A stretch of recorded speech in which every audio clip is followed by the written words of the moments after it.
by GhostBed.com. Welcome to Drinkin Bros podcast. Another day, another wild guest here. David Epstein, control yourself. My man, you were bursting through the screen right now. I'll try.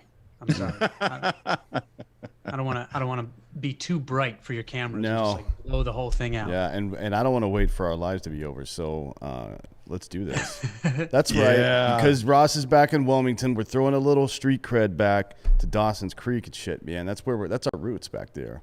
It is. Wilmington, North Carolina is where I'm at today, David. Got displaced from the storm, lost the first floor of my house, so they had to, they're currently in there cutting out the first 2 feet of drywall around, and that should be done sometime tomorrow afternoon. Pipes burst, David. Okay. 6 to be exact. And it really nukes out everything where you're like, holy shit. Yeah. I can't believe that happened. Pipes, you know, never appreciate them working until they're not. Right. It's well, that's why we have Roman.com/Drinkin Bros as a sponsor. They do ED pills. They do. That's right. They do. We're professionals here, God damn it. That was a very deft Thank you. transition. I appreciate that. Yeah, you're welcome for that. David, you're a multiple New York Times best-selling author. What I find fascinating is they're in books that are entirely different to one another. The first one is Range, Why Generalists Triumph in a Specialized World. And how did you get Bill Gates to write about this book is what I don't understand. I also don't understand, to be honest. I'll give you everything I know, which is in 2014. So my first book was called The Sports Gene. And the books are actually related, and I can explain that even though it seems like they're not. But I gave a TED talk about why like athletic records are getting better faster than humans could be evolving as a species. And like several years later, he tweeted about it saying, hey, look at all the progress that I talk about. Because, you know, he'll highlight a lot of data that shows we're really, you know, things are getting better on a global scale, but people don't really recognize that in all sorts of ways. And he's tweeted about it saying like, look, this is kind of an analogy to what I talk about in some other areas, this progress that's been happening in sports. And so I knew I was on his radar. And when my next book was coming out, I sort of sent some copies over to the Gates Foundation saying, you know, here's some spots I think he might be interested in. And I knew he has this bag. You ever seen like the documentary about him? He has a literal bag that people put books in because he's like a voracious reader. Mm-hmm. You know, I have no idea if it got in that bag. After I sent it, nothing for like a year and a half. Then I noticed it popped up on his Goodreads and said, well, that's probably the last I'll hear of it. He's probably going to give me like 2 stars. And then around Christmas, he wrote this whole big review of it. Like and as far as I'm concerned, this settles the longstanding question of whether Bill Gates is a clever guy. You know, he's obviously smart enough to. Yeah, it's just so weird that you know you don't think a guy like that has time to not only read this much, but then to single your book out in particular. I mean, did it blow your mind where you're just like, holy shit, I can't believe this happened? Yeah, I mean, by the way, speaking of his reading, like if you go look at his Goodreads, he reads extremely fast. He reads a lot. And someone sent me like a congratulatory text, and I was like, thanks, man, what did I do? And he was like, oh, like Google you and Bill Gates. And I'm like, oh, Google Bill Gates and Epstein. That's probably not actually going to be like content. But it was good news, you know, and I was especially gratified by it because I've read like several biographies of Steve Jobs, and one of my main conclusions was how smart Bill Gates is from reading those. So yeah, I don't know. It was very unexpected and cool. Jobs was a good marketer, right? He was a brilliant guy too. It's just for someone who was like in some ways his chief rival to come across as thoughtful and bright as he does in books about Jobs, it's impressive. You know, I mean, not Steve Jobs also, obviously they're geniuses in different ways, but I didn't expect that to come out of reading about Steve Jobs. Gun to head, you've got to choose one: Bill Gates or Steve Jobs. Who is the most brilliant? Well, obviously, I mean, it was pretty much a tiebreaker. And then when Bill Gates, I realized he had such good taste in books, like that broke the tie. So since we're chatting about him, let's continue on here. He's been taking a lot of heat for some of the statements regarding vaccines and all this other stuff. Where are you at with that as far as Bill Gates goes? Vaccines are good. I'm pretty unequivocal on that. And I think he's done. I got involved in something called the Convalescent Plasma Project when COVID started, where it was this effort to take blood plasma from people who have developed antibodies because they're recovering and give it to people who still need it. And actually, the NBA turned out to be a huge help with that in a way, because they started having these positive tests early, and we reached out to them saying, like, if any of your players are willing to donate plasma, maybe they could say that publicly. And so like Marcus Smart did, and Doris Burke, and that generated this huge amount of publicity. And I started learning a lot about vaccines and infectious disease. And I will say one thing I learned is that the Gates Foundation's efforts around the world to get people vaccinated have made an enormous difference to public health on the global scale. So I didn't realize the impact that they'd had on the global scale until I sort of dove into that a little bit. Yeah, because, the last time I heard him speak, he was on 60 Minutes a few weeks ago, right? I don't know if you caught that interview with him. And he was talking about that we possibly might need a third vaccination in reference to, I believe it was Pfizer who's got the first two. You've got to get 2 shots. And he was like, you might need a third later on down the line. You study science and athletes and people's bodies for a living in the inner workings of them.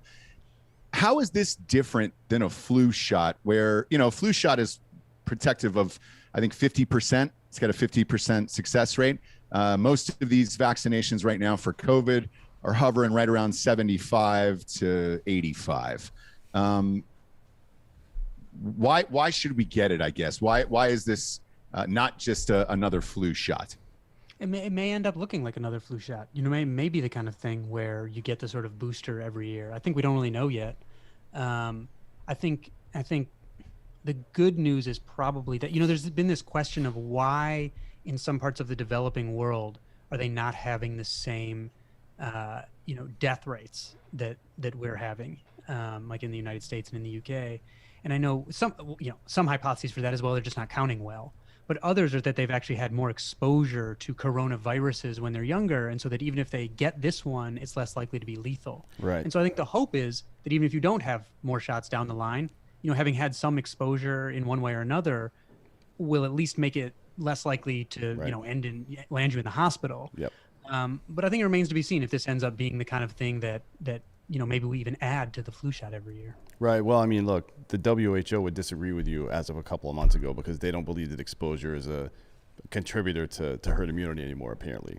They straight up say that on their website. That's fucking stupid, by the way. And the reason that internationally probably people aren't dying the same way they are here is because America's fat as fuck. Let's be real, right?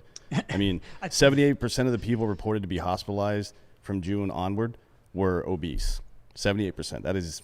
That's not even a debate to be had anymore. If you're fat, you're more likely to get any disease, or at least to suffer worse from it than an otherwise healthy person would.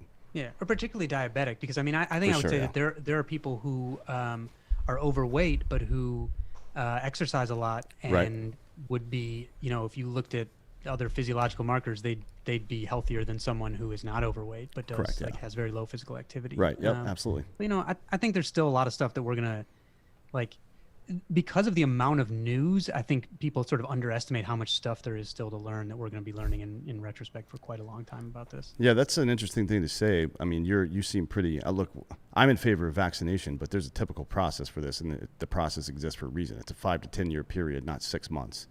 So you're talking about how little we know about this, and then people are asking you, and sometimes kind of pressuring you under some kind of moral, ethical grounds that you should do this thing, and we don't even know what the fuck the long-term effects might be. That is an absolutely ridiculous thing to ask of people.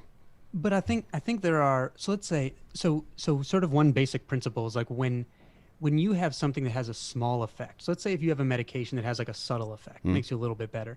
It takes a really big study or potentially a really long study in order to pick up a small effect, to separate what's the real signal from the noise. If it's a large effect, then it doesn't take that long of a study or that big of a study.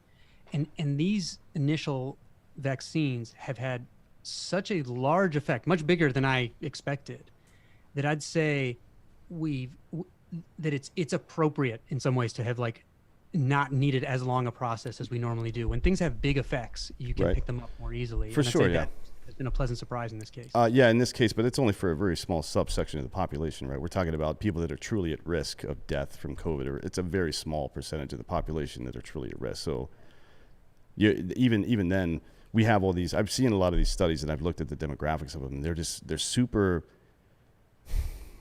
They're like mixed advertising, right? Blended advertising, where you're doing. I don't know how much you know about advertising, but if you're targeting top and bottom of the funnel with the same ad, it's going to be extremely inefficient, and you're going to get bad data back. It's garbage in, garbage out data, basically. So I think in the same way, if we're applying the same standard to people who are in low risk categories to high risk categories, that's a problem. Now, when you're talking about herd immunity, that's a whole other situation, right? Because it requires you to blend everybody together. So yeah, I mean, sorry, go ahead. No, that's just how it is. I mean, this is a very. You're right. There's a lot of noise, particularly from the media, which is pretty much all you hear from the media is noise anymore. And I think the average person is having a hard time separating that out. And Fauci doesn't help because he says different shit from day to day sometimes, if not week to week. We've had really bad leadership from pretty much everybody involved in this conversation. We've had bad leadership so far. I think people are fucking losing their minds. They're tired of being locked up. And now they're given this opportunity to be vaccinated so they can go back and do stuff. Maybe, I don't know. But it seems like there's a lot of noise and not a lot of real information that people can get. At least not consumable information for the average person. Yeah, I mean, I think that's obviously one of like the challenges of this moment in time in general is kind of separating the good information from the bad information. For me, I think this vaccine research, it looks way better and more solid than I expected it to. And there's some things you can do, like let's say, obviously some of the probably most familiar narrative that people have about vaccines, not being good relates to autism and increased rates of autism. Oh, that's so stupid though. And I would say, like, you could look at, so they say, okay, as vaccination has increased, autism has increased, and that is true. But what you could also say, okay, then what you should see is that not being vaccinated should have a protective effect against autism. Which is certainly not the case, yeah. And when you look at populations that aren't vaccinated, you don't see a protective effect against autism. So that is clearly not the cause. No, it's correlation and causation, obviously. I mean, So, I mean, and with the vaccines, people will be like, it's confirmation bias at its worst. People will see like older folks dying after getting the vaccine and be like, see, fucking told you. Like, I mean, that person was probably going to die anyways, to be honest, if they got exposed to it because their immune system was that compromised. Otherwise, a smaller version of the virus would not have just murdered them like that. You know what I mean? That's a reasonable conclusion to come to, but you only come to reasonable conclusions when you're trying to come to a reasonable conclusion and not trying to prove your own point. And we have completely, we're the dumbest motherfuckers of all time in this country right now. We have all the information you could possibly want. And instead of everybody getting together like, oh, we got all this information, let's sort through this and find some shit. Everybody's like, no, this is my information. You can get fucked, motherfucker. And like, all right, dude, just relax. Let's try to, because we all got to survive and live and shit. So we should probably work together at some point.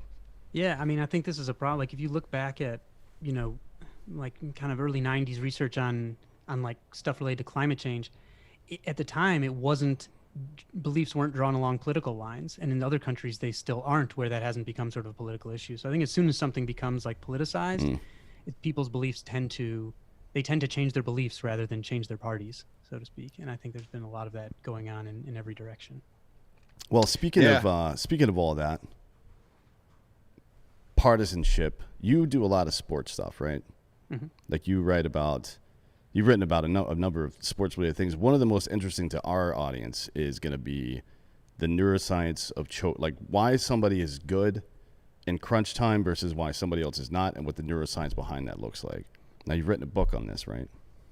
I mentioned it in my book, and I just took over the Slate's How To podcast, and so of course immediately used it for my own interest. Yeah, of course, yeah. And had the first episode, because the way the show works is a listener writes in with some kind of problem or question, and we take them and pair them, match them with someone with relevant experience or expertise, and I kind of moderate between them, and then we distill the wisdom. And so this woman wrote in who was a real estate agent. She was in like this very competitive area of real estate, and she had also, after being like a varsity tennis player, decided to take up like serious tennis again, sort of in middle age, and was actually quite good, but was choking all the time and losing to people who were worse than her. And so we brought on this woman whose work I've admired for a long time, named Sion Bylock. And she's a neuroscientist who studies choking. Like some of her famous studies, she would take, elite golfers like into her lab, have them putting, and then she would give them things like a putter that basically weighed exactly the same but had like a little kink in it or something, and their performance would totally deteriorate.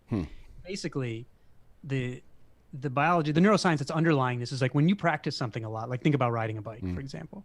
At first, you have to think about exactly what you're doing, or driving, right? Like hand over hand, and then as you get better, that moves out of your prefrontal cortex, like the part of your brain that's there for like higher thinking and focus and all this, and it just happens automatically. And now you can, Yeah, this is why, by the way, I take mushrooms recreationally, because it does. I'm not even kidding. It does that. What you're talking about. If you've read books like Stealing Fire or The Rise of Superman or some of these other books, you'll find. We actually have Kyler Steven on the show Friday. If you look into this stuff, it's doing essentially what people experience when they're in this zone in sports vernacular, right? You can if you do things the right way, you can create that unnaturally, right? So you can make that happen in your brain without having to go through some of that stuff. Now, there's some pretty good studies actually that I've read recently that show you can condense to learn a conversational language for a relatively smart person. You're looking at about 6 months of really intense work, right? With using psilocybin and some other stuff, they've been able to use some studies to reduce people down to about 6 weeks to learn conversational, like a romantic language. You know what I mean? Not moving to a different alphabet or anything like that, but for an English speaker to learn French or Spanish, for example, you can reduce that for the same reason, right? You're shutting down on the frontal cortex stimulus, like the shower principle, right? You're in the shower fucking doing mechanical tasks, and all of a sudden, bright idea. It's always made sense. We just couldn't put our finger on it until relatively recently, and people really started studying how the brain works. And I find this stuff fascinating. I didn't know any of that work. Oh, sorry, go ahead. David, I knew you were studying choking. Did you guys do a study on the entire city of Atlanta by any chance? Because that's all of my favorite teams. And I wonder if the city has something to do with their choking constantly over and over and over again. We didn't. No area specific study that I know of. All right, I'm just making sure it wasn't like the varsity or something like that, where it was like, oh man, the varsity's too close to all the stadiums. That type of food is horrific for you. No, but sorry, go ahead. For not running the ball in the fourth quarter of let's say a Super Bowl when you're up 20. Yeah, but that wasn't in Atlanta. No, I know, but they were clearly on the flight from Atlanta to Houston that day. So, and there should be like a positive cycle of choking, right? So the thing that happens is once you've taken all that stuff out of your prefrontal cortex and automated it, so you don't have to think about it anymore.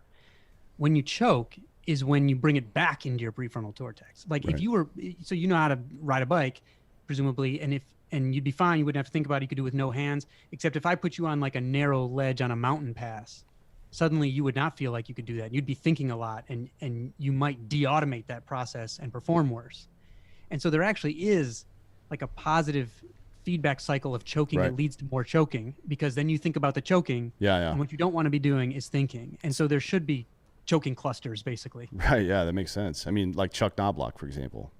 Absolutely. Or the yips in John general, Smoltz, right? Yeah. Just the yips in general. So John Smoltz went to a psychiatrist in between 90 and 92, really, when he came over from the Tigers to the Braves and went through that whole fucking process. Zach Greinke went through the same thing, right? Sometime, actually, after he won his first Cy Young Award, he had to go through all that stuff. So I wonder if I haven't had the opportunity to read the neuroscientist you were talking about, any of their other work, but did they write anything on the corrective part of that, where they're trying to build schema inside the brain to protect from that shit happening? Because I'm sure sports psychiatrists have been doing that for years, but I haven't seen a whole lot of the work on it. I'm just curious. Yeah. She wrote a book called Choke that's like really didn't Chuck Palahniuk write a book called Choke as well? Probably different, a little bit different, yeah. Probably different kind of choke. But Choke was probably, yeah. But she did. Sion Bylock wrote a book called Choke, and in it, she definitely has strategies, because basically the most basic thing So I would say probably 3 of the core practices are low stakes practice, right? You should try to get in this atmosphere in some time where it doesn't matter as much, right? Like whether it's public speaking or whatever. Cognitive outsourcing, which is like you get like a mantra or something that when you feel yourself starting to choke. So mindfulness, right? Mindfulness, but specifically, instead of just tuning into your brain, you actually want to tune into something else. It's like you could like write a mantra on your hand, and you look at that when you feel yourself starting to choke, because you want to you want to interrupt it. Basically, you want to occupy your prefrontal cortex with something else. So also like singing or counting backwards, that kind of stuff.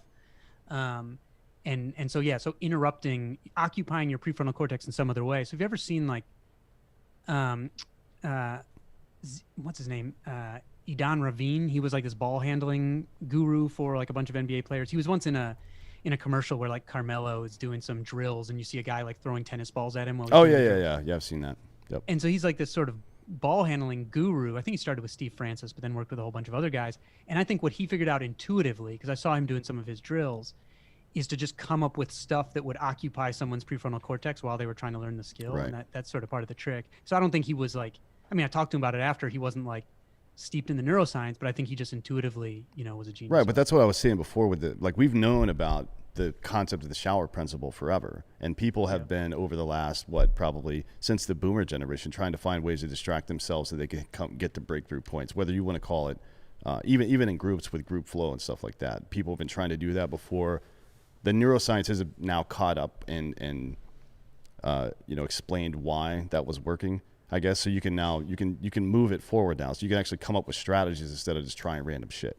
That's a great point, though, because honestly, I think there's a misperception in many cases about how sports science works, that it's like, oh, elite athletes have all this like tech and magic. Most of the time, the vast majority of the time, a coach or an athlete tries something, and then retrospectively sports scientists are like, well, that's why that worked. And then you can apply it more broadly. I mean, even basic shit. Like think of, one of the most famous like disruptive innovations would be the Fosbury flop, going over a high jump bar backward, right? At the time, everyone told Dick Fosbury, like, that's ridiculous. You're gonna go over backwards, like you can't see where you're going. It works because when he curls, like put your body in like a C, your center of mass can cross under the bar because it's in the middle of that C while you go over, so you don't have to jump as high. But it took him doing that and like, becoming a world champion. And then scientists were like, well, of course that works whereas everybody told him. So it's often that the athletes and coaches actually do this sort of experimentation and it's explained retrospectively. Let's look at one of the best, at least most successful athletes of all time, Michael Jordan. He routinely would create drama that wasn't actually there. Like he would intentionally take things personally. So now I wonder, after all this research, was it the extra endorphins from being motivated by his anger or hatred for these people, or was just focusing on that anger and hatred really getting in the way of him thinking about what he's doing, and he just goes out there and excels as an athlete? You know what I mean? That's a really good question to ask. Yeah, and I don't know for him particularly, but there is this whole big sports science literature about like your level of arousal, basically. So, and you can see this in some of people's brain chemistry. Like some people need to be jacked up before a game to get to peak performance, or before a test or whatever. It's basically like, you can picture it like an inverted U curve, right? You want to get here. You want to get like your brain chemistry here for peak performance. And some people need to get jacked up to get there because they're just mellow or whatever normally. And other people are like almost right there. And when the pressure's on, they're coming down the other side.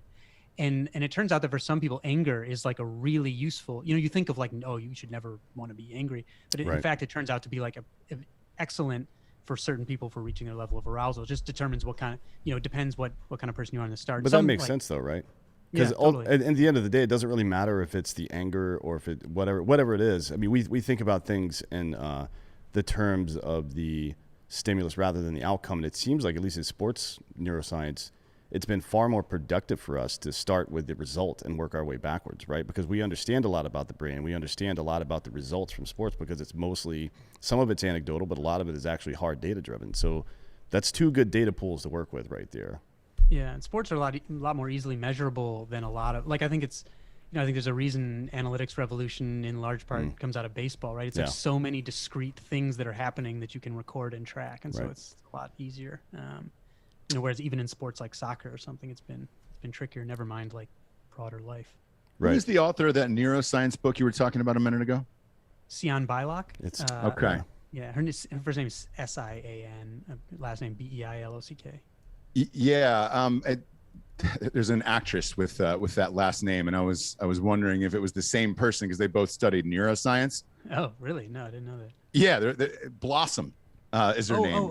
Oh, yeah. They're spelled a little differently. Yeah. Okay. I was like, hey, man, yeah. I was like, are we talking about fucking Blossom? No. I mean, she's brilliant, and she wrote a book about neuroscience. But I was like, Jesus Christ. No, I didn't know we were going all in on Blossom today. That would have been rad. No, Sion Bialec's a college president, not an actress. Yes. Yeah. If it was, it would have been. That would have been. Yeah. I totally would have mentioned that though. Yeah. I feel like you would have been. Some people don't, and I'm like, hey, I just want to fact check this. That we're not talking about fucking Blossom today. That'd be a weird day. With you, I mean, look, you've had such an interesting life. Is it true you were the one who broke the Alex Rodriguez steroid scandal in 2003? Yeah, I co-wrote it well, it was in 2009. He tested positive in 2003, but we wrote the story in 2009. Yeah, with Selena Roberts, my colleague. Yeah. So the 2003 test, was that part of the Mitchell reporting testing, or because a lot of that stuff got leaked and wasn't supposed to, but a lot of the people that showed up on the Mitchell report, there were more people on the report than there were tests given. So we know some of those names were for other reasons, like nefarious connections and blah, blah, blah, whatever, right? Right, there was like the sort of like intel gathering operation. Yeah. For Alex, it was tests that were like, I'll try to give the quick history here. Sure. When baseball was getting dragged in front of Congress and Congress folk were saying, they were like grandstanding and doing their thing and saying like, hey, either you guys are going to get this steroid problem under control or we're going to do it for you. And the agreement was made that they would do survey testing in the majors and minors. Right. This was the agreement with the union to get Congress off their back. And they said if at least 5% of guys test positive, then we'll implement, like normal testing in a normal season. And if they don't, then we don't have to do that. And thinking that like, there's no way guys know when the test is coming. There's no way 5% of guys are going to fail tests when they know it's coming. Right. And they had underestimated, especially in the minors, how many guys were using, and more than 5% of guys failed. Those were all anonymized tests, purely for surveys, names separated from the test results. But the union was planning to challenge the test results. And so they kept them around when they were supposed to be destroyed. Meanwhile, in some stuff involved in the Balco investigation, some investigators came and seized some records from a lab that were related to Balco, not to these other people, but they ended up seizing a computer that also had all of those other preserved tests. And basically that meant that they stayed around long after they were supposed to get destroyed. That's in investigative terms, that's called fruit of the poison tree, and it's supposed to be inadmissible and non-publishable. But hey, you know what? No one really cares about that shit. It's not anymore. It's not non-publishable for a magazine. It might be. No, exactly right. Court, exactly. And it ended up leading to a really important case where the government. So they were only looking for like data on 10 people, but they seized the whole computers. And so the question was, are you allowed to, if you go into like a drug dealer's house or something, you get their ledger, you're only looking for one person, you're allowed to take information on the 100 other people. Yep. But in this case, ultimately it was like appealed several times, and they decided that you couldn't do it the same way with digital records, or else you could be looking for like one Verizon customer and seize the whole country. Right. Yeah. So exactly. It ended up being kind of an interesting case. It is. Yeah. That's wild. Well, in your opinion, what was the most fascinating thing that you found when doing that report in particular that you didn't think in a million years would be in there? Doing the drug stuff? Mm-hmm. Good question. The most fascinating thing I found, probably at the time, this feels like second nature to me now, but at the time that these systems, well, first of all, that athletes are like a tiny piece of like this, the steroid and performance enhancing drug industry runs not on athletes at all. It's on people who want to look better. Right. But that whole industry didn't work without like doctors and scientists. It wasn't like cartels doing that, right? It was people with MDs and PhDs, and it wouldn't have worked the same way without them. And at the time, to me, that was, now that seems like a given, but at the time that was very surprising. But that's a whole industry now. I mean, TRT in particular is an entire industry, and it's growing, I would say, very rapidly. Oh yeah, I mean, I think there'll be some pretty big social questions, because like something like, I think the number of men in their 40s who have a testosterone prescription like quintupled from like 2000 to 2010. So you may end up in a situation where you have athletes playing into their 40s, where most of their non-athlete peers have prescriptions for testosterone replacement, but they can't. Yeah, I mean, you could end up with some interesting intersections of sports and I wonder if I know there have been several pretty good studies done on the effects of testosterone in particular in baseball, right? As far as players hitting the ball farther or harder with more force or whatever. Recovery time is obviously one of the things that was at the top, so less prone to injury and greater recovery time. So a lot of the people in the minor leagues that tested positive during that Mitchell report were actually pitchers. I think it was a higher percentage of pitchers than position players. One of the things, so Brink talks about this a lot. One of the things they found is that the biggest effect was vision, right? So players' vision became very acute when they were on these drugs. Barry Bonds in particular, his vision increased like from 2015, which is great, to 2010, which is crazy, right? So he could see the ball better. So they weren't hitting the ball farther, but they were making hard contact more often than they weren't before, right? I always wondered about, I mean, it's too bad that it was, just from a science perspective, that it was so controversial that we couldn't actually get good data and look into it. Like test all the top players, right? Take the top 50 people in home runs, RBI, and batting average, and test all of them.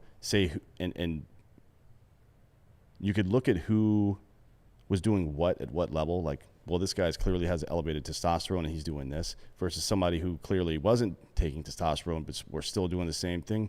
What is the effect? I mean, you've done some work. I don't know about research, but you've definitely done some writing on TRT and hormone therapy with transgender people, especially. That all is fascinating to me, how we draw these weird lines. So it's and another thing about that is the way you even framed the statement before, where Congress saw it as there's a problem with steroids in baseball. The problem was it was the most exciting period for baseball in my lifetime, right? So I'm not sure what the problem was.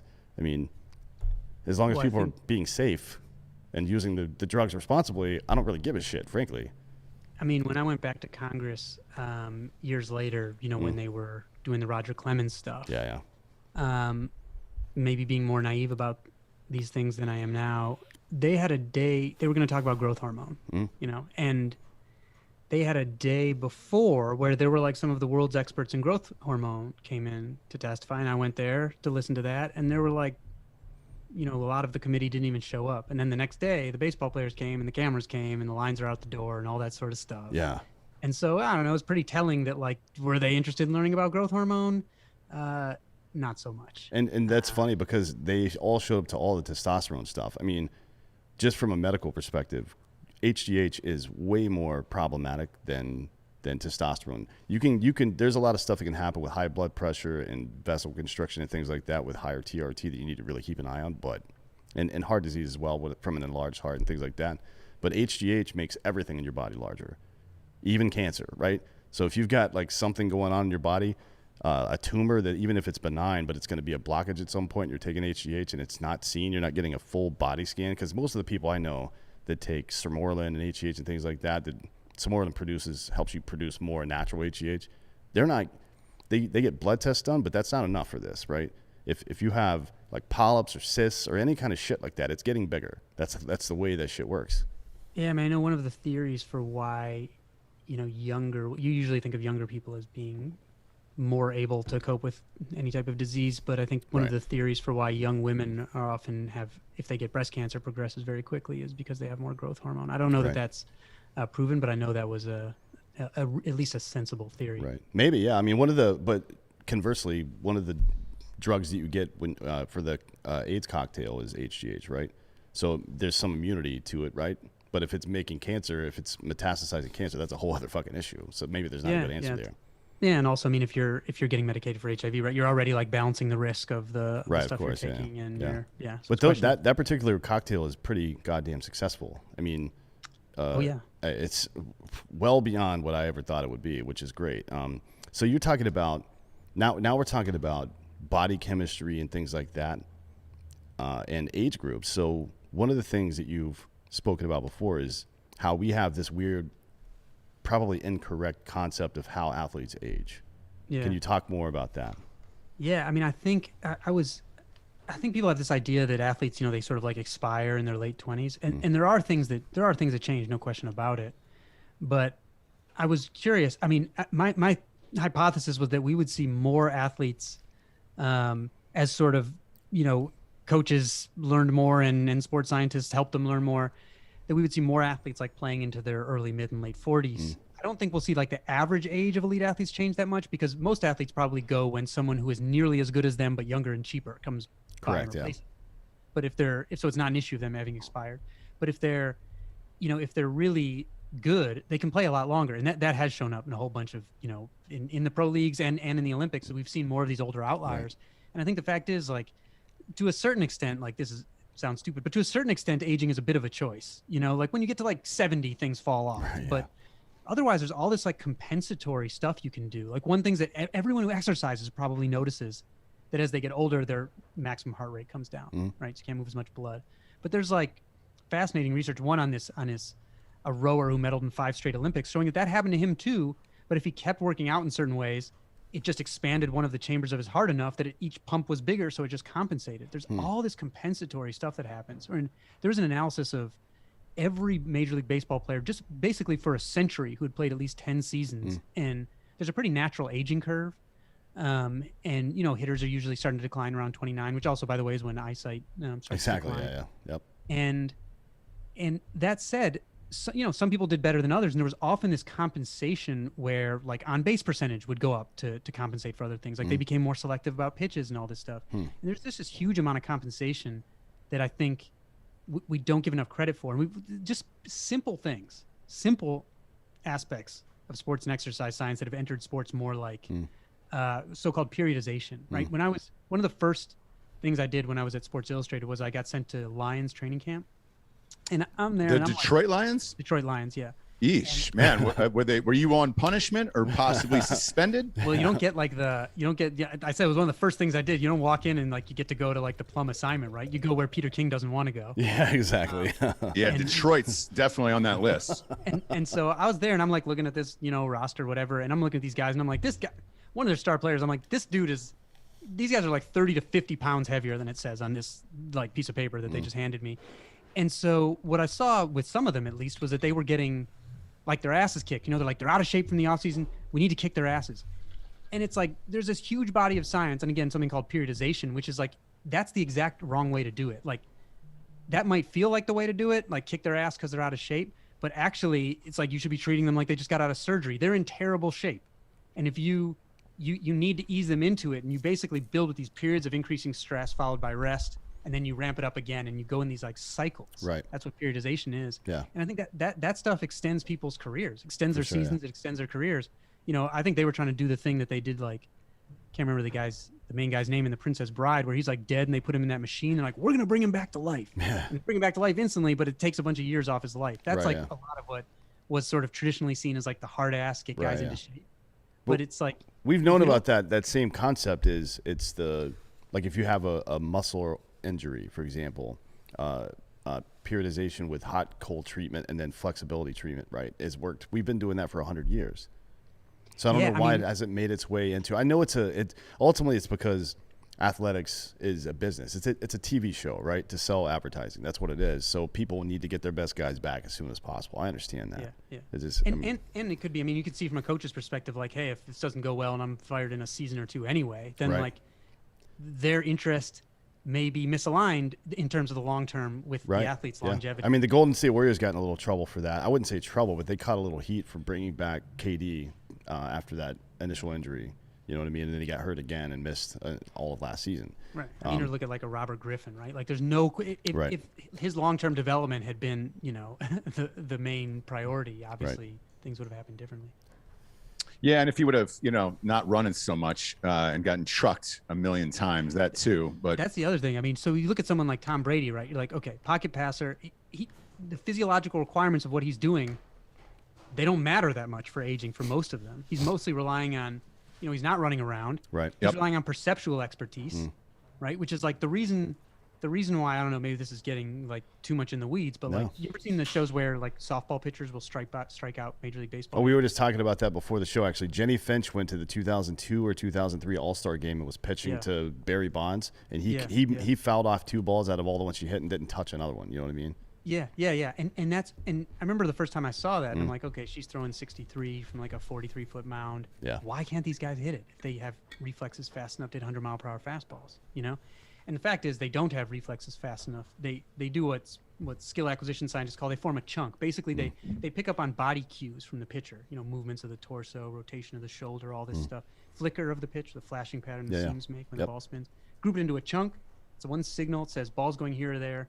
Swing or don't swing. They have to make that decision as soon as the pitch is released. Because like the fastest possible human reaction time to get a signal, electrical signal from your brain to your muscles is 200 milliseconds. That's 1/5 of a second. That's half the flight time of the pitch. Yeah, so like it's 0.4 for a 95-mile-per-hour fastball. It's 0.4 of a second. So you know, if you like, when we tell kids keep their eye on the ball, you know, we actually can't. You don't have a visual system that's capable of tracking an object that position changes that close to your face.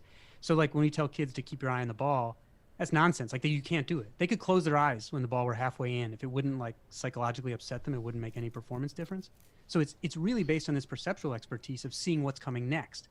And that gets better with experience and exposure to more sort of different types of problems. Right. So meanwhile, Brady is, you know, his arm will get a little weaker, but most of the stuff he does doesn't even require explosiveness or anything like that. And meanwhile, his perceptual expertise shouldn't fade yet anyway. Yeah, and that's a really good point to make, because today Drew Brees retired, and the difference between them is that Tom Brady's 6'4" and he has giant hands, and Drew Brees is 5'11" maybe if he's wearing cleats, and his hands are much smaller, right? He has to, because of the height of the average NFL lineman on both sides of the ball, has to very frequently get outside of the pocket, even if it's just a couple of feet. And when you lose mobility at 41, 42 years old, and it takes you even a split second longer to get over there, then the route's off, right? Or something. Football is a very specific route-driven game. You have to be where you're supposed to be, when you're supposed to be there, otherwise the play's fucked. I mean, if you're Patrick Mahomes, you can run around all day and throw sidearm halfway down the fucking field. Yeah, but for now. For now. But for the majority of people, particularly when they get older, that's there's no compensatory action for that. You know what I mean? Unless you, I don't know, like, sign Taysom Hill and let him run half the plays, but now they're going to sign him to a long-term contract apparently. I don't know what the fuck's going on in New Orleans.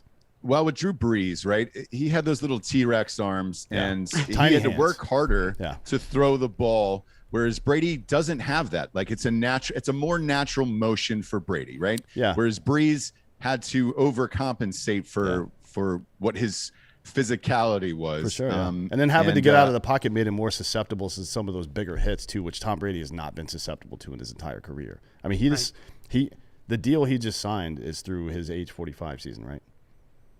Like through the end of his age 45 season. And I honestly expect him to continue playing, because based on what I saw this year, even though there is a very distinct physical performance decline from Tom Brady, but the results are the same.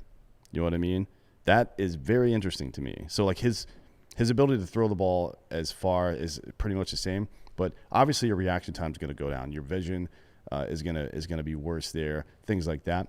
But it's not affected his play that much, at least not insofar as winning games. I mean, most of it won't. Like if you put, I once was in a lab where they put eye tracking glasses on me and had me, you know, play quarterback in their simulated field. And what you saw was my gaze was tracked. I would follow a receiver that I wanted to throw to, and if they were covered, you'd see me look the other way, and then I'd follow them. And when they showed me the data from, you know, top level quarterbacks, what you'd see is they were following spaces on the field between people that were telling them like what was going to develop in the future. And you know, as the passing game has gotten more quick and complex, that kind of seeing the future skill is much more important. And complexity is the experienced quarterback's friend that like adds their longevity. So you've got Brady, who doesn't need to run around. Passing game's gotten more complex. That's better for him. Of course, when the defense, you know, shifts around, they're trying to confuse his perceptual skills.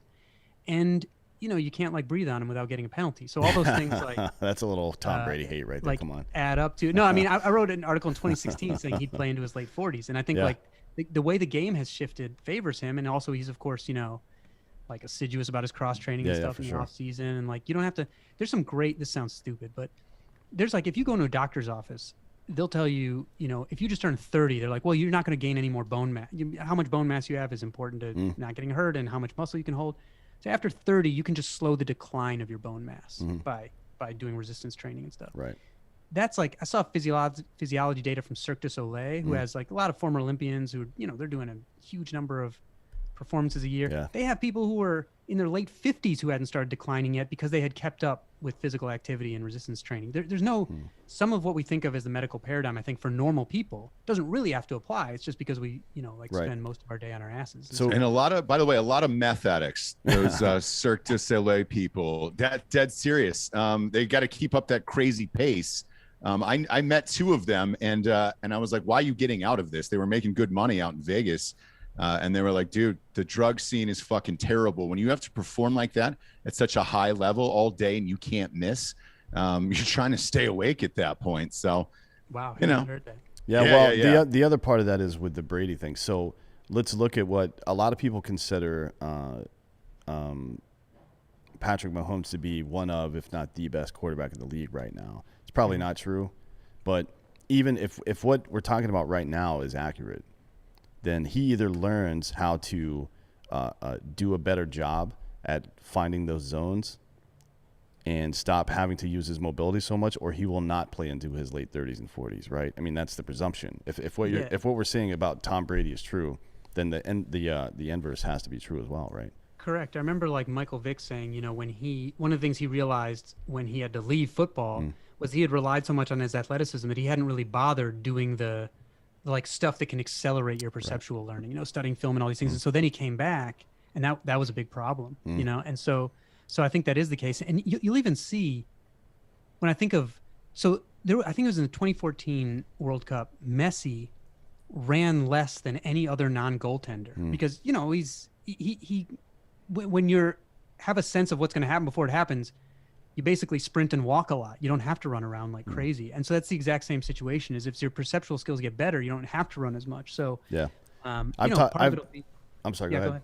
No, I was just going to say, like, if Mahomes, some of the athletes that you see that have more longevity, they shift those strategies basically. Yeah, I was going to say, we've had this conversation in the special operations community a lot. I was talking to Rob O'Neill, the guy who killed bin Laden, and there are a lot of people that see the stuff or hear about the stories that happen and blah, blah, blah, and think that your brain immediately goes to the idea that, wow, this person's reaction time is incredible, but that's not true. Yeah. They've thought about that moment so many times that it just happened, right? So even before, like what you're talking about with the pitchers, with reading a pitcher, this is stuff that Bobby Bonds, Barry's dad, and Dusty Baker, they made these instructional hitting tapes back in the day, right, that talked about that. So the average hitting coach would tell you to keep your eye on the pitcher's hand, keep your eye on the ball, that whole trope, right? So what these two guys got together and made these hitting series, and what they said was pick up cues from the pitcher the whole time. So start on his glove, right? And then as he turns to the side, look at his hip. And then when he comes forward, look at his shoulder. And then when he comes forward, when he starts to throw the ball, look at his elbow. And then when he gets here, look at the ball, right? So I'm sure that's a little reductive, but the schema makes sense still. You're still trying to put together, instead of it's batching, right? You're making a module. You're putting 4 or 5 different behaviors together to predict an outcome. It makes a lot of sense. They didn't know they were doing it then. They were just trying to find a better way to get somebody to actually find the focal point of the ball. But what they were doing, they were training people to do exactly what the fuck you're talking about there. It's fascinating how that happens. Yeah, again, another example where the coaches who have, a lot of incentive to succeed will land on this stuff, and then the sports scientists kind of explain and magnify it. Right, yeah. That's the problem, though, with greatness, because Kwame Brown's a good example of this. Not just Jordan trying to teach another person to play basketball, that'll never fucking work. That's like Ted Williams trying to teach somebody to hit.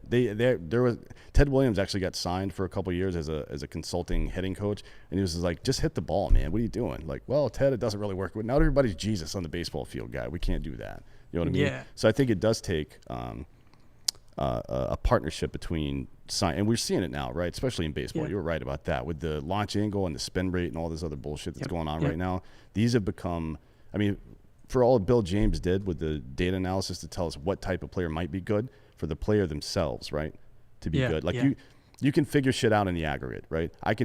Billy Bean can figure out over enough time, if I take more pitches, we will win more games. But that doesn't help you in a 7-game series. You know what I mean? That's why Oakland never got out of the first round of the fucking playoffs and never would under any circumstances unless they started to spend money on players. But teaching your players the physical skills, right, to do that particular part of the job better, you have to have both. You can't just rely on one. I think that was the big failure. That's why when the Red Sox started putting all of Billy Bean's learnings into practice, they started dominating in the mid-2000s because they also had the talent, right? Yeah. Oh, you definitely, the talent is primary importance, no question about it. And I mean, I think you're getting at something that's sort of like, a couple of years ago, an NBA team asked me to recommend somebody for a position they were going to call sports science coordinator. They just wanted someone who would track the best in sports science and bring it to the court. And I made some recommendations of people I thought would be able to investigate questions and translate them well. And they decided, not that they should have listened to me at all. I'm sure they were asking a ton of people for recommendations.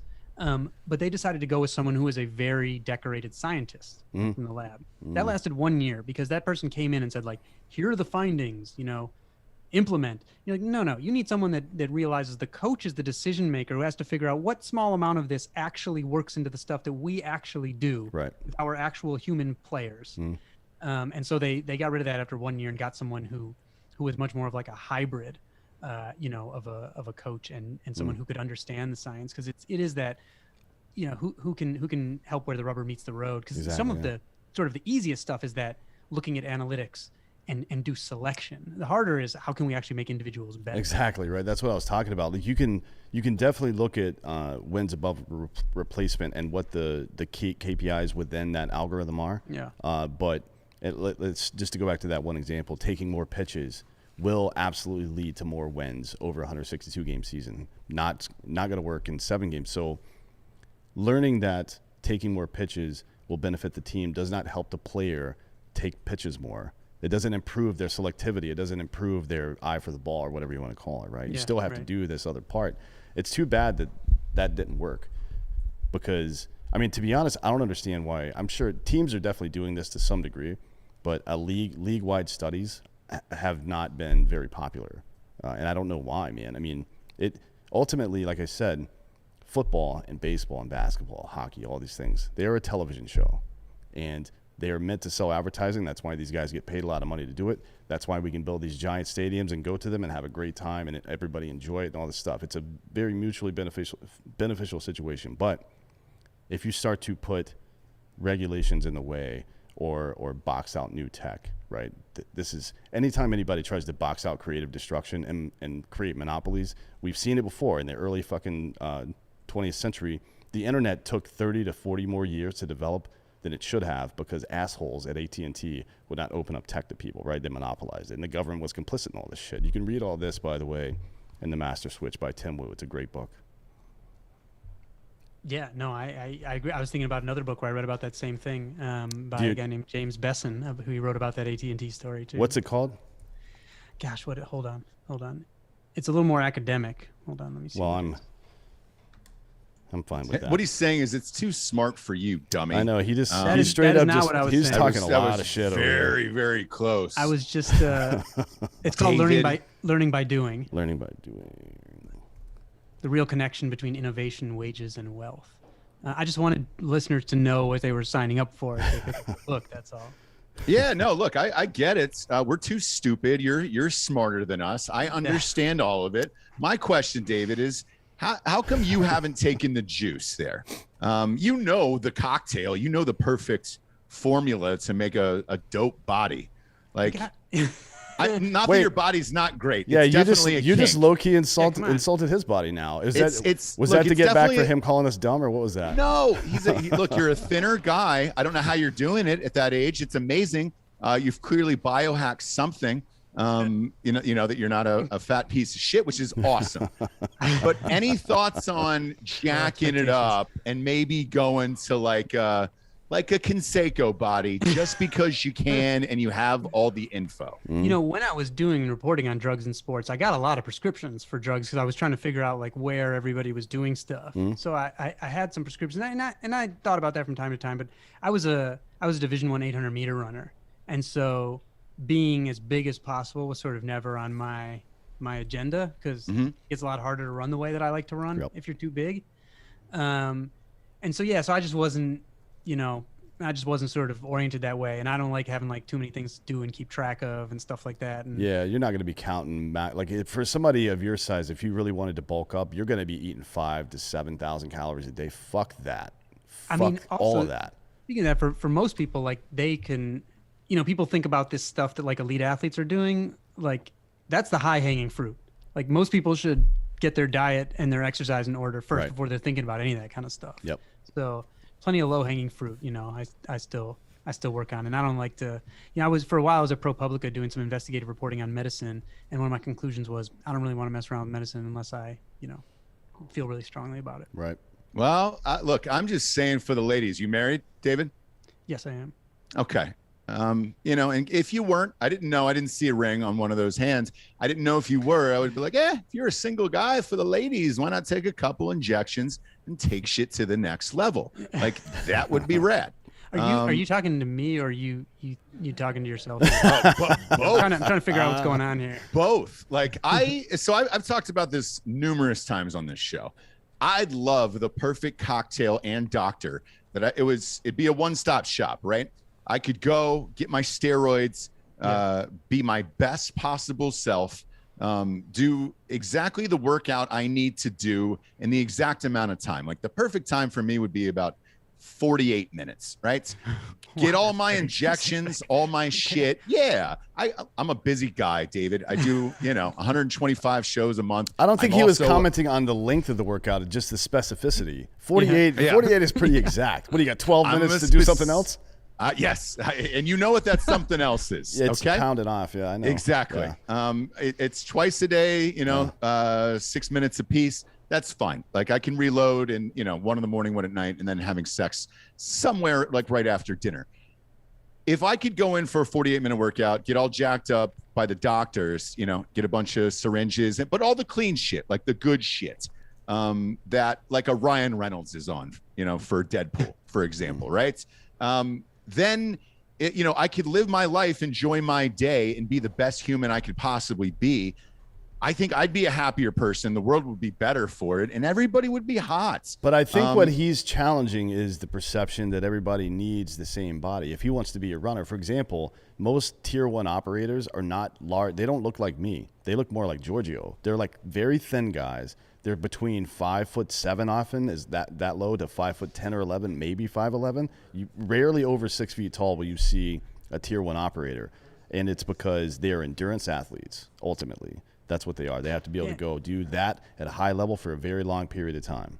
Yeah, I mean, the body you want definitely determines on what depends on what it is you want to do with that body. So, so my question would be: he wants to look good and slam ass, so that's why he wants the big muscles. Yes. So, if you're saying that you would be a happier person doing that, have you been pursuing it? I mean, are you looking? Are you investigating? Yeah. So, like, I'm on TRT right now, and our doctor that Dan and I use, Dr. Frank, is probably going to stop down later tonight, Dan, and we'll try to pop off another interview with him for some updates. My T level was low, like right on the number, where it was just like, holy shit, you're crashing, and I couldn't figure out what was going on, right? So I take testosterone shots once a week, right, on Mondays. I still would like to kick that up another level to where it's like, hey man, you're just shredded all the time. Like I want to go old school, like 78 Allman Brothers. I'm not wearing shirts anywhere, like at the fucking grocery store or whatever.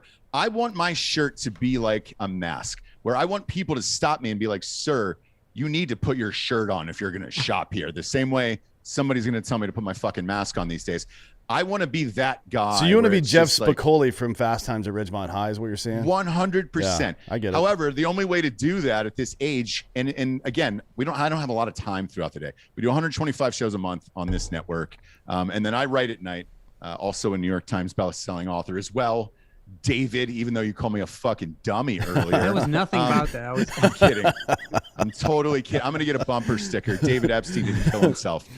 But that's where I'm at. I know, right? I'm a busy dude. Is that possible in the future that we're going to get that, like a one-stop shop, like a fucking pill or just an injection? It's still like, it still have to be bespoke though to you, because it's not. There's no way exactly. like everybody's different. But you look at a chart. You'd be like, all right, you want Ryan Reynolds and Deadpool? Do you want the Momoa shots? You know, do you want to be Aquaman, kind of bulky, but maybe ride a motorcycle? What if you want McConaughey and Dallas Buyers Club though? You know what I mean? The shot for that I believe is heroin. Yeah, that's a little too thin. But you know, is that possible, David? Are we heading that route eventually?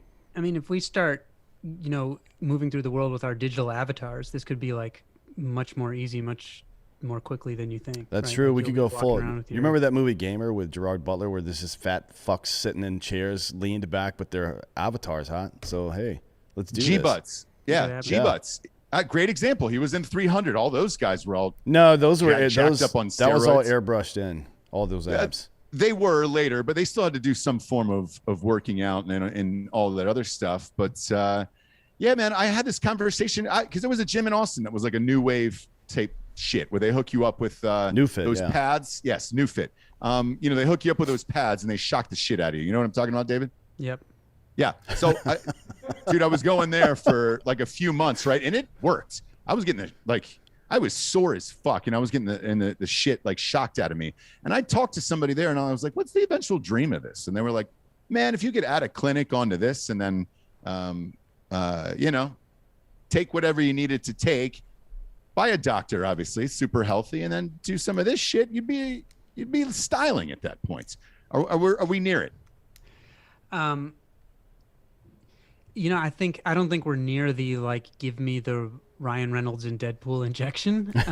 But in a way, yeah, I mean, for sure, there were, when I was investigating these clinics, a lot of them were around Hollywood, right? Because people would say things like that, essentially, right? It's the same as when they go to, like, your surgeons say, like, after Adrian Peterson, everyone's like, I want the surgery that he had. Right, yeah. Yes. I mean, it happened with Tommy John surgery, right? After Tommy John. And so I think, you know, there's I mean, not that long ago, someone of your age and presumed health profile would not have been having TRT, right? So we're obviously like moving in a direction where that well, like you said, it's the prescriptions for plus 40 people have quintupled, you said, since 2010. So over the last 10 years. I think it was between like 2000, 2010, thereabouts. Okay. Yeah, I mean, it's definitely, you see it all over the place now. And it's, I don't know why it was so controversial for so long, frankly. It seemed weird. So I was in the military, and in the military, so when I got out, right when I got out in 2010, I got my TRT tested. It was part of a traumatic brain injury panel, and it was 180, which I don't know what you know about that, but that's fucking low as shit. That's what, double what the high end of a female would be, somewhere around there. So that's not great. And I was 28 and a half, 29 years old at the time. But the first test I did right before, like it was a year before that, it was at like 345. And I think 340 was the normal. So 340 to 830 was the normal range. That is a massive range. It doesn't take a demographic, including age, into account at all. And I don't know why it was like that for so long. It was very bizarre. I don't know if it was the blowback from like Lyle Zalzado, for example, getting cancer and his heart exploding or whatever the fuck happened with him. That was a big deal. And then obviously the baseball stuff that happened. I wonder if that's what it is. Because really we're just talking about what can we do to unlock human potential? You know what I mean? So the Tommy John surgery, actually, the new research on that shows that, because there's this perception that getting the Tommy John surgery makes you throw faster than you used to. But it's not true. It just repairs all the shit you've damaged over the last 10 to 20 years of throwing a baseball. So it brings you back to where you should have been in the first place. So our bodies are probably meant, before all this processed food and all the hormones and antibiotics we get exposed to in our food chain, there's a good chance that our body was supposed to be there originally and we fucked it up.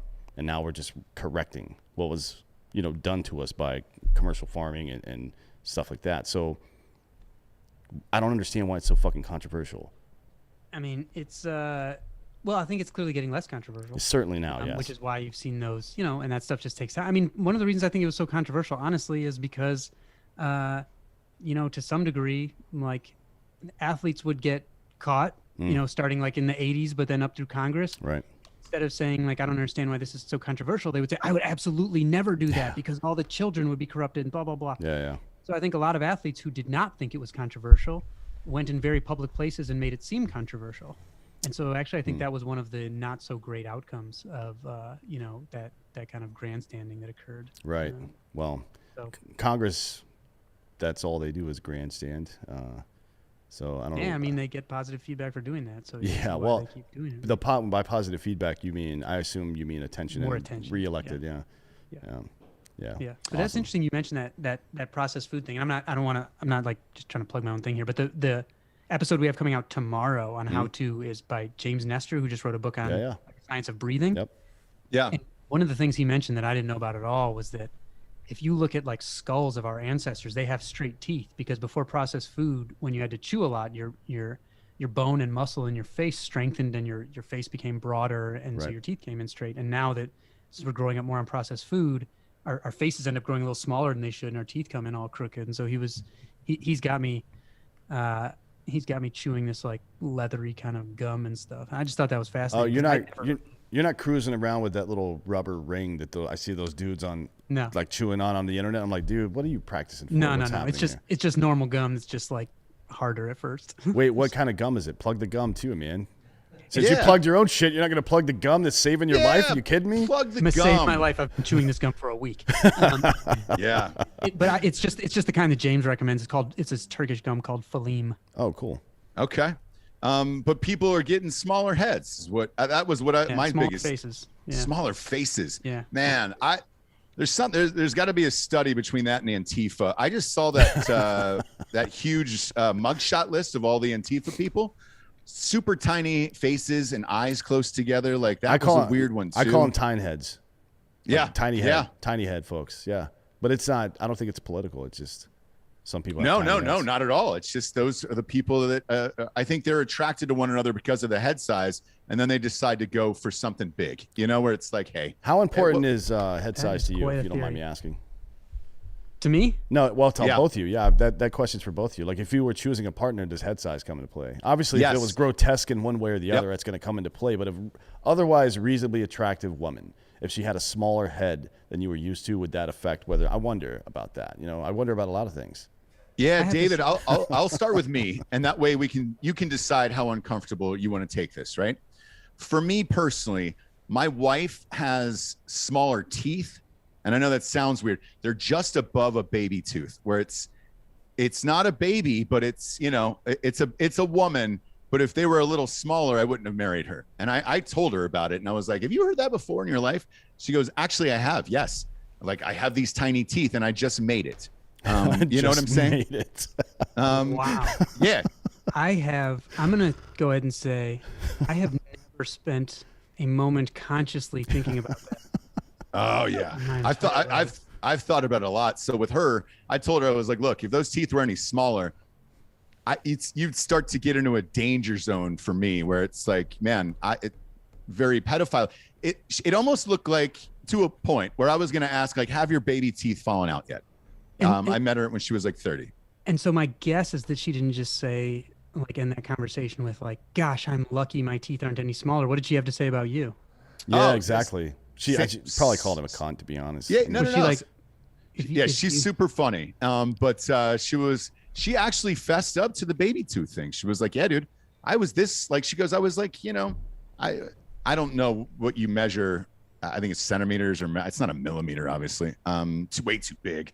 I'm not a scientist, never claimed to be, never played one on television. But whatever that little nth is more, if it was that less, she would have been in a weird category of like, holy shit, do you still have all your baby teeth? And she admitted to it. She was like, yes. But then she went into some other shit with dudes, where she was like, small hands. She goes, tiny hands I can't get into for a dude. And that, that's a strange thing as well. Like, we've all got our thing where it's just like, all right, shit. Mine's actually people's names and their voice, because... Their names? Yeah. So here's the deal, David, Mr. Epstein, Stein. Is it Steen or Stein? I never get that right. Steen, but... Steen, okay, good. Yeah. Do what you like. Yeah, well, it's America. I don't want to be lying in bed at 80 years old next to someone named Gertrude that sounds like a fucking truck stop waitress. That's going to be a problem for me, because all this other physical shit is going away. We're all going to look like fat fucking old bitches at some point, right? We're going to have varicose veins. We're going to lose all of our hair color, some of our hair. Our eyes are going to fade, all that stuff. So the things that I'll probably be deaf by then, so the voice won't come into play that much. But I just don't want to be able to I don't want to have to say a name I don't like over and over. Because that's going to stay and all that other stuff fades. Correct. I have to say, Yeah. you guys have very well defined, like you have really homed in on like the things that are important to you. That's. Well, I smoke a lot of weed. That's my problem. I don't even know what the fuck's going on right now, to be honest. And David, I'm going to be real with you. We had a talk about this. We were super fucked up the other night. Not that it's a huge shock on a show called Drinkin' Bros. We were super rocked the other night, and we talked about sexuality as it's changed throughout the years based on what we're seeing, like celebrity wise. Oh yeah. So like fat asses, for example, right? On the come up as a young man, a fat ass was never my thing. It just wasn't, man. That was not at the top of my list, where I was a tits guy.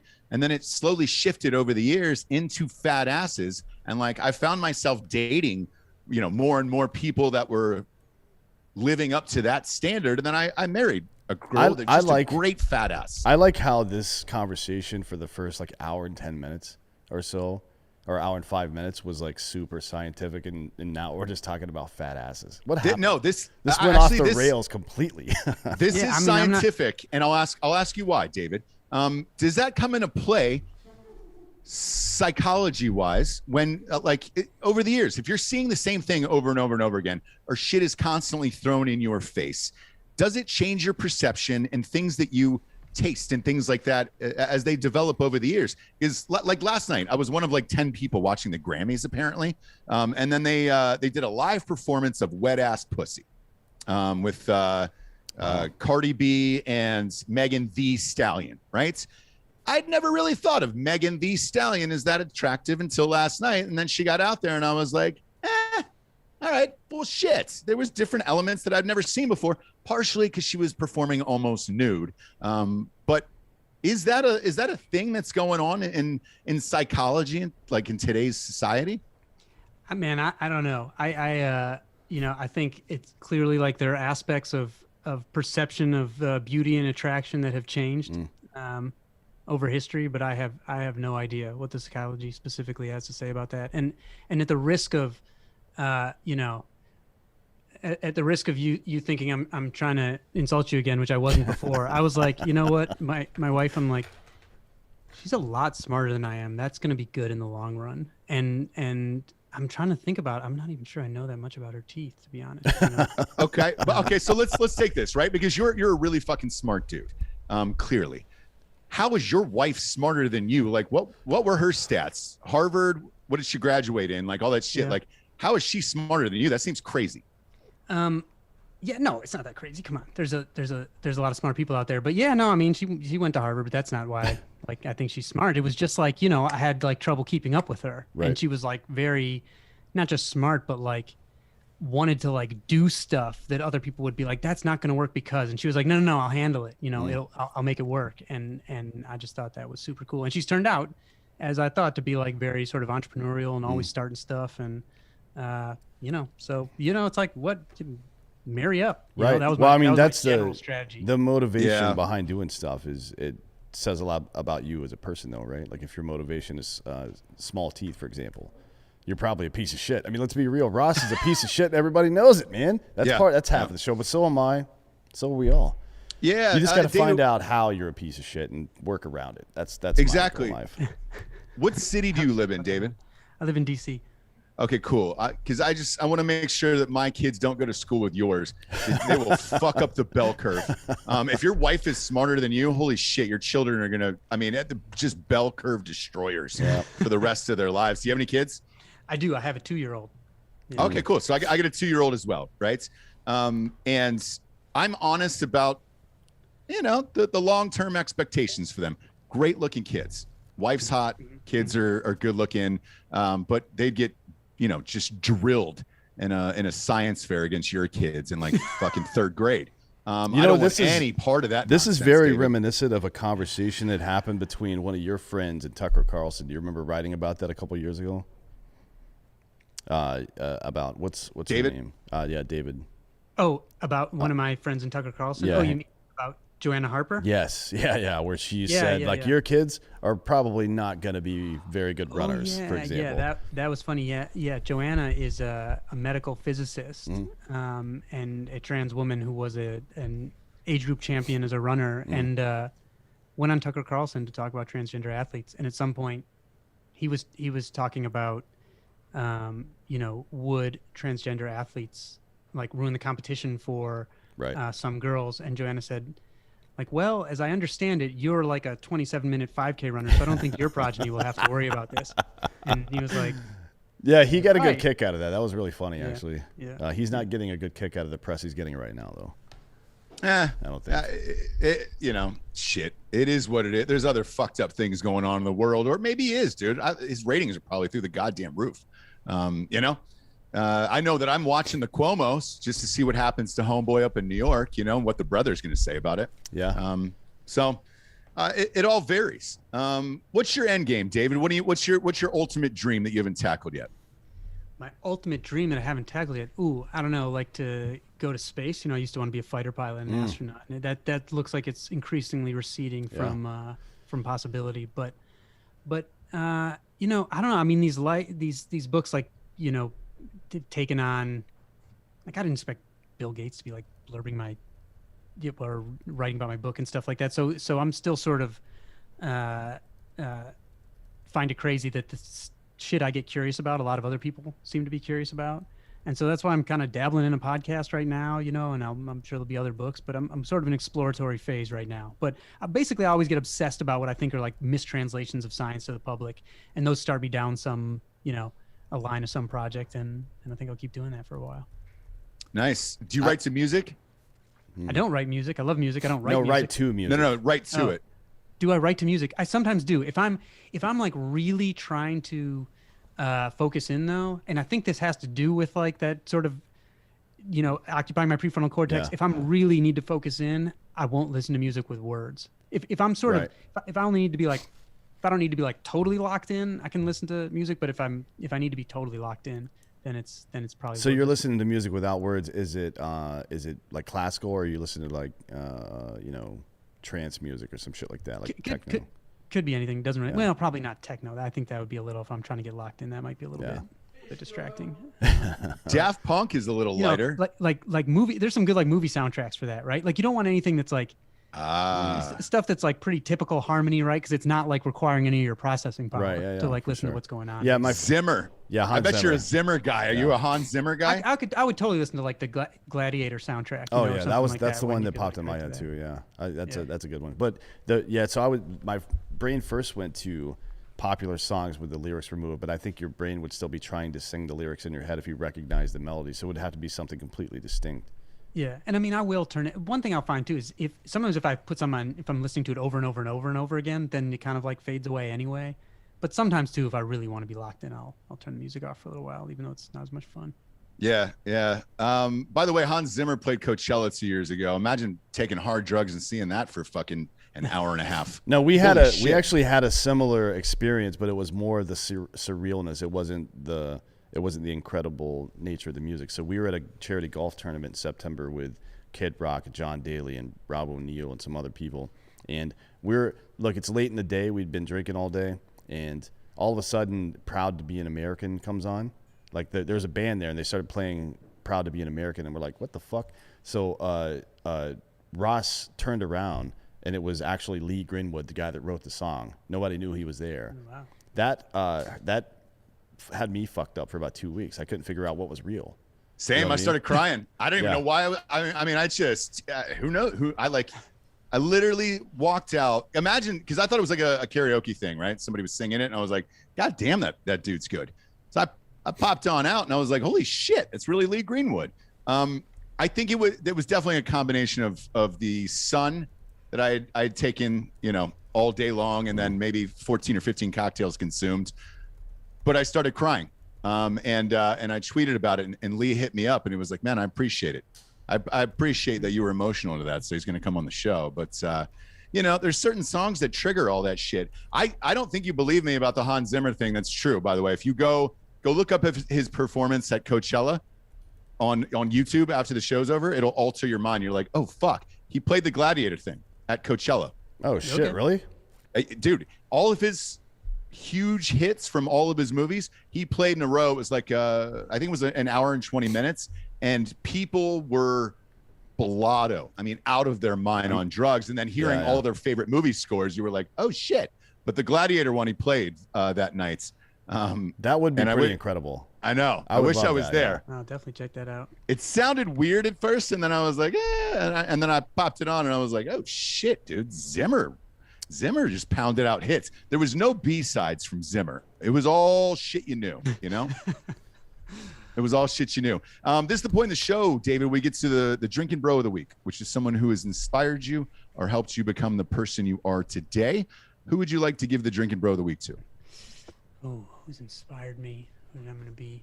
You know, I want to give it to Malcolm Gladwell, who in my first book became a bestseller in large part because I was criticizing him. Then we became running and workout buddies. And his approach to our disagreements, I think, set a tone that I've carried through the rest of my career for how to learn from my own critics. And I've never really told him that in the same way, but I really appreciate that about him. That's happened quite a bit to you, it seems, because I've read a lot of your work over the last couple of days to get ready for this. And it seems like a lot of people that you've had, I wouldn't say antagonistic relationships, but certainly counter viewpoints where you're openly debating these people become lifelong friends of yours. You know what I mean? They've been the best. Yeah. So the most interesting generative like professional relationships I've had have often been people that I've had like very stark disagreements with. Yeah. And he was one of the first of those. And I think I've become good at that partly because of sort of the tone he set. Like the first time we ever met was a debate at the MIT Sloan Sports Analytics Conference, founded by Daryl Morey. And it's on YouTube. People can go see the debate. And he said, you made some points. Let's go run together tomorrow. Right.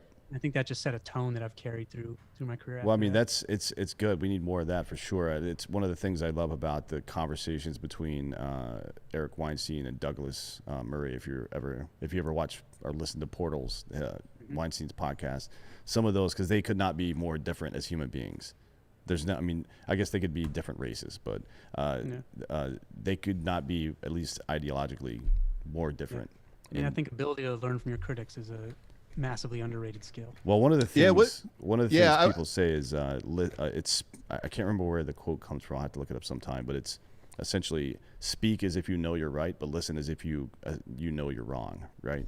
I think it's a good way to do, because if you speak as if you know you're right, then you're putting out exactly what you believe and why. You're not trying to customize it to the audience. You're saying exactly what you believe, and if you listen like you're wrong, then you're hearing them with grace. You're hearing them. You're assuming the best of what they're saying, right? Yeah. And giving it the same shot that you would give your own stuff. So I think it's an important thing. Yeah. I wanted to ask you about Malcolm Gladwell real quick before we get out of here. What's his sitch in real life? Is he a cool guy, or is he pretty intense? Very cool guy. I mean, he's intense in certain ways. Like he is.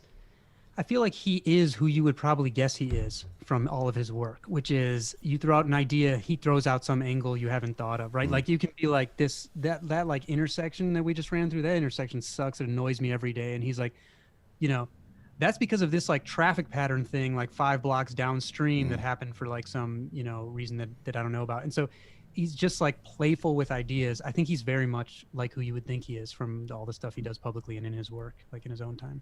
Yeah, because I remember, more of a track nerd. I'll say he's like the biggest running nerd like I've ever met. Wow. I'm a Prefontaine fan myself, so R.I.P. obviously, but lost a bet to D'Anthony on the show here. Had to dye my hair blonde and grow the mustache. Lasted for about 6 months. Yeah, dead serious. Yeah, I'm more of an Oscar Pretorius fan, to be honest, but whatever. Little ting ting, dude. Don't lose the bet there, I guess. No, I'll get my legs cut off. Fuck. And I'd be in prison for shooting my girlfriend on Valentine's Day. The 10,000 hours thing is kind of bullshit, though, right? I know that's probably what he's most famous for. But you ever done something for 10,000 hours? Probably writing for you, and same with me. And I was just like, hey, man, I felt like I mastered that a long time before that. But what about you?